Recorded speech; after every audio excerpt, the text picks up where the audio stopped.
முழுக்க முழுக்க பிஜேபி சார்ந்த நபர்கள் இருக்கக்கூடிய இடமாக பார்த்து அவர்கள் வடமாநிலத்தில் யார் அதிகமாக வாழ்கிறாங்களோ அங்கே ஃபுல்லாக பிஜேபி ஆட்களை களமிறக்கி ஓட்டு போட வச்சுட்டு தமிழ்நாட்டு அரசியல் களத்தை இந்த மண்ணோட யதார்த்தத்தை மாற்றி ஒரு பேராபத்தை விளைவிக்கக்கூடிய வகையில் இது மாறும் என்பதால் இதில் ரொம்ப பெரிய ஒரு சிக்கலை இந்த தேர்தல் ஆணையம் இந்த எலெக்ஷன் கமிஷன் எப்படி இந்த வேலையை செய்யலாம்ன்றத இந்நேரம் நீதிமன்றத்துக்கு போய் வழக்கு போட்டிருக்கணும் திமுக.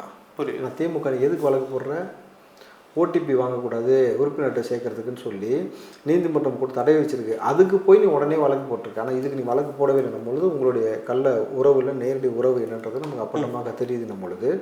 இதில் ஆறாவதாக இருக்கக்கூடிய ஒரு சிக்கல் என்னன்னாக்கா, ட்ரெயினில் ஒரு கர்ப்பிணி பெண்ணை வந்து தள்ளி விட்டு கொண்டா ஒருத்தன் பாலியல் வன்புணர்வு செய்ய முயற்சி எடுத்து அந்த பெண்ணுடைய குழந்தை கூட கருவிலிருந்து சிதைவடைந்துடுச்சு இல்லையா, அது வடமாநிலத்தவர்.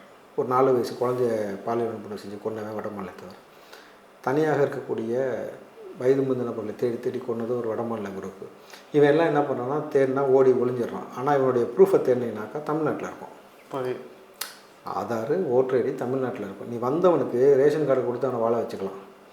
நீங்கள் போஸ்ட் ஆஃபீஸ் மூலம் ஒரு அட்ரஸ் ப்ரூஃப் கார்டு ஒன்று கொடுப்பாங்க, அதை கொடுத்து ஐடென்டி ப்ரூஃப்க்கு நீங்கள் வந்து கொடுக்கலாம், அட்ரஸ் ப்ரூஃப் கொடுக்கலாமே தவிர நீங்கள் இதை செய்யும் பொழுது அவனுடைய எங்கே பூர்வீகம் எங்கே இருந்தால் எங்கே வளர்ந்தான்ற ஐடென்டிட்டியே மாறி போகுது. நீங்கள் வெளிநாடுகளில் நீங்கள் இப்போ அமெரிக்கா போன்ற இடங்களில் நீங்கள் பார்த்தீங்கன்னாக்கா SSN நம்பர்னு ஒன்று கொடுப்பாங்க, சோஷியல் சிட்டிசன்ஷிப் நம்பர் கொடுப்பாங்க. அப்போது அவனுடைய பூர்வமாக எங்கே பிறந்து வளர்ந்தானோ கடைசி வரைக்கும் அவனுக்கு அந்த இடம் தான், அந்த அட்ரஸ் தான், அதை மாற்றவே மாட்டாங்க.